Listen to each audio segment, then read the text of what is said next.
Israel ये नहीं चाहता है कि वो विदेशी नागरिकों को छोड़ दे, क्योंकि अभी तो उसके साथ बंधकों की रिहाई के मुद्दे पर कई देश खड़े हैं। दावा किया गया कि 7 अक्टूबर को जब हमास ने इजरायल से 200 से ज्यादा लोगों को बंधक बनाया था, तो उनमें अमेरिका और ब्रिटेन के अलावा कई देशों के नागरिक शामिल थे। यही वजह रही कि अमेरिका और ब्रिटेन लगातार बंधकों को छुड़ाने के लिए इजरायल को पूरा समर्थन दे रहे हैं। लेकिन अगर एक बार हमास ने इजरायल के बंधकों के अलावा दूसरे देशों के बंधकों को छोड़ दिया, तो इजरायल की मुश्किलें बढ़ जाएंगी, क्योंकि ऐसा हो सकता है कि उसे दूसरे देशों से मदद मिलनी बंद हो जाए।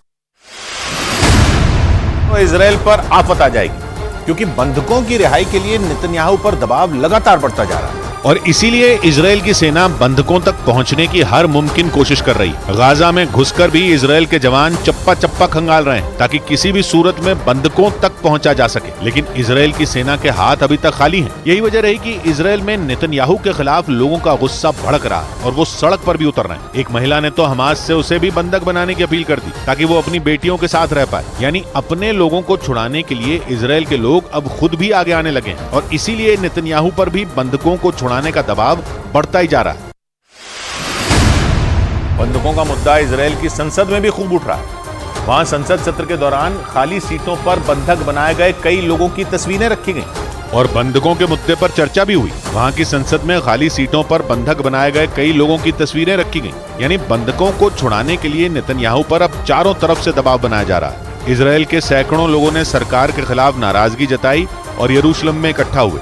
सभी ने मिलकर बंधकों की रिहाई के लिए नेतन्याहू सरकार से गुहार लगाई, जबकि इजरायल के प्रधानमंत्री शुरुआत से ही ये कहते आए हैं कि वो बंधकों को छुड़ाने के लिए किसी भी हद तक जा सकते हैं। इजरायल की सेना गाजा में आसमान से भीषण हमले भी कर रही है, ताकि हमास पर बंधकों को छोड़ने का दबाव बनाया जा सके। लेकिन इसके बावजूद हमास ने इजरायल के बंधकों को रिहा नहीं किया है। इजरायल पर कई देश दबाव बना रहे हैं कि वो गाजा पर हमले रोक दें, ताकि हमास पर बंधकों को छोड़ने का दबाव बनाया जा सके। लेकिन अमेरिका के विदेश मंत्री ने एक बार फिर इजरायल का साथ देते हुए साफ कर दिया कि ऐसा करने पर चौंकाने वाले परिणाम आ सकते हैं। और इसीलिए अमेरिका के विदेश मंत्री एंथनी ब्लिंकन ने इजरायल को फूंक फूंक कर कदम रखने की सलाह दे डाली। इजरायल ने एक बार फिर साफ कर दिया कि हमास पर सिर्फ और सिर्फ हमले करके ही दबाव बनाया जा सकता है। इजरायल के प्रधानमंत्री के सलाहकार मार्क रेगेव के मुताबिक हमलों की चोट ही हमास को घुटनों पर ला सकती है, और इसीलिए हमास के खात्मे के बाद ही गाजा पर इजरायल की सेना अपने हमले रोकेगी। इजरायल के प्रधानमंत्री बेंजामिन नेतन्याहू के उस सलाहकार ने हमास को मिटाने की बात दोहराई और साफ कह दिया कि हमास पर जोरदार हमले करके ही दबाव बनाया जा सकता है, क्योंकि उसने जिस तरह से 7 अक्टूबर को इजरायल के बेकसूर लोगों को मौत की नींद सुलाया था, उस पर रत्ती भर भी भरोसा नहीं किया जा सकता। और इसीलिए इजरायल की सेना गाजा में जमीनी ऑपरेशन भी तेज कर रही है, क्योंकि गाजा में हमास के जितने ठिकाने तबाह होंगे वो उतना ही कमजोर होगा, जिसके बाद उसके पास इजरायल के बंधकों को छोड़ने के अलावा दूसरा कोई रास्ता नहीं बचेगा।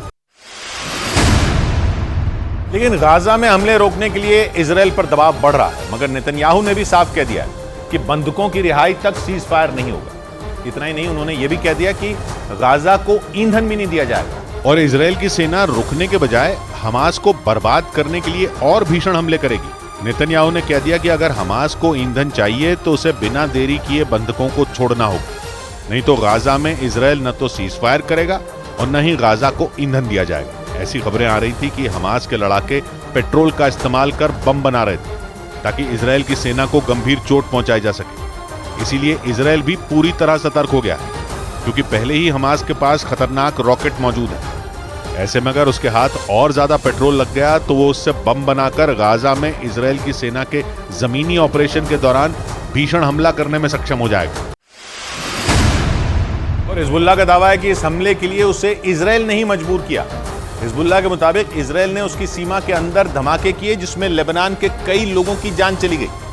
उसका आरोप है कि इजरायल की सेना ने लेबनान के बेकसूर लोगों को निशाना बनाया और आधी रात में वहां जोरदार रॉकेट बरसाए। इजरायल की सेना ने इस हमले के बाकायदा कई वीडियो भी जारी किए, जिनमें लेबनान और इजरायल की सीमा के पास मौजूद कुछ फौजी ठिकानों पर धमाके होते दिखाई दिए। इजरायल की सेना के मुताबिक उसने सीमा के पास मौजूद हिजबुल्लाह के ठिकानों पर मिसाइलों से वार किए। इन धमाकों को देखकर ऐसा लगा मानो कोई ज्वालामुखी फट पड़ा। इजरायल की सेना के मुताबिक उसने हिजबुल्लाह के अड्डों पर क्लस्टर रॉकेट से वार किया और सीना ठोक के इसकी जिम्मेदारी भी ली। इसराइल की तरफ से जारी किए गए वीडियो में उसकी सेना की टुकड़ी रॉकेट अटैक करती नजर आई। इस दौरान कुछ सैनिकों ने उन रॉकेटों को ट्रैक भी किया, जिसके बाद इसराइल ने दावा किया कि उसकी सेना ने हिजबुल्लाह के कई ठिकानों को पूरी तरह बर्बाद करने में कामयाबी हासिल कर ली। और उसके इसी दावे ने हिजबुल्लाह के गुस्से को 7वें आसमान पर पहुंचा दिया। इस हमले के बाद हिजबुल्लाह के कमांडर इतनी बुरी तरह भड़क गए कि उन्होंने इजराइल को मिट्टी में मिलाने की धमकी दे दी और एक बार फिर यह दोहरा दिया कि अब इजराइल को हिजबुल्लाह के प्रकोप से कोई नहीं बचा पाएगा। क्योंकि हिजबुल्लाह का मानना है कि इजराइल ने उसके ठिकानों पर जो हमला किया वो उसके लिए ताबूत में आखिरी कील साबित होगा। मतलब हिजबुल्लाह ने एक बार फिर इजराइल को सीधी चुनौती दे दी।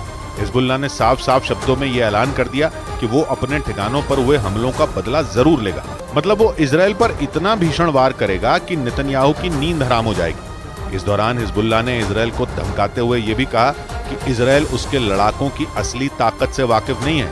मतलब उसने साफ कर दिया कि लेबनान बॉर्डर पर तनाव अब कम नहीं होने वाला, क्योंकि हिजबुल्लाह की चेतावनी के मुताबिक वो अब इजराइल पर अब तक के सबसे बड़े हमले का मन बना चुका है।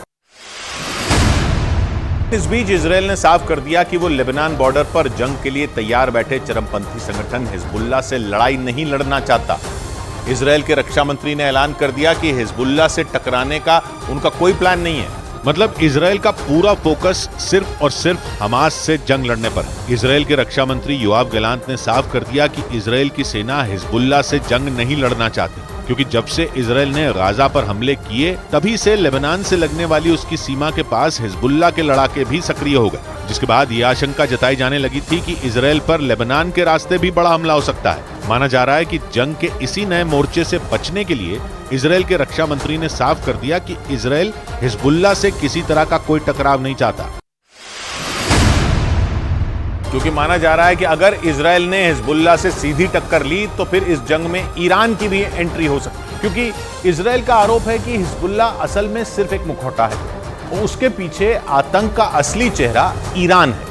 और इजराइल के मुताबिक ईरान ही वो देश है जिससे हिजबुल्लाह को ताकत मिलती है। यहाँ तक कि इजराइल और हमास की जंग में भी जब जब हिजबुल्लाह की बात आई, ईरान ने इजराइल को सीधी चेतावनी दी। इसलिए ये माना जा रहा है कि अगर इजराइल और हिजबुल्लाह में तलवारें खिंची तो फिर हिजबुल्लाह की तरफ से ईरान भी मैदान में जरूर उतरेगा। और अगर ऐसा हुआ तो इजराइल बुरी तरह फंस भी सकता है, क्योंकि वो पहले ही गाजा में हमास से जंग लड़ रहा है। और अगर इस लड़ाई में ईरान कूद पड़ा तो इजराइल को इसे जीतने के लिए 4 गुना ताकत लगानी होगी, क्योंकि ईरान की सेना हमास के मुकाबले कहीं ज्यादा ताकतवर है।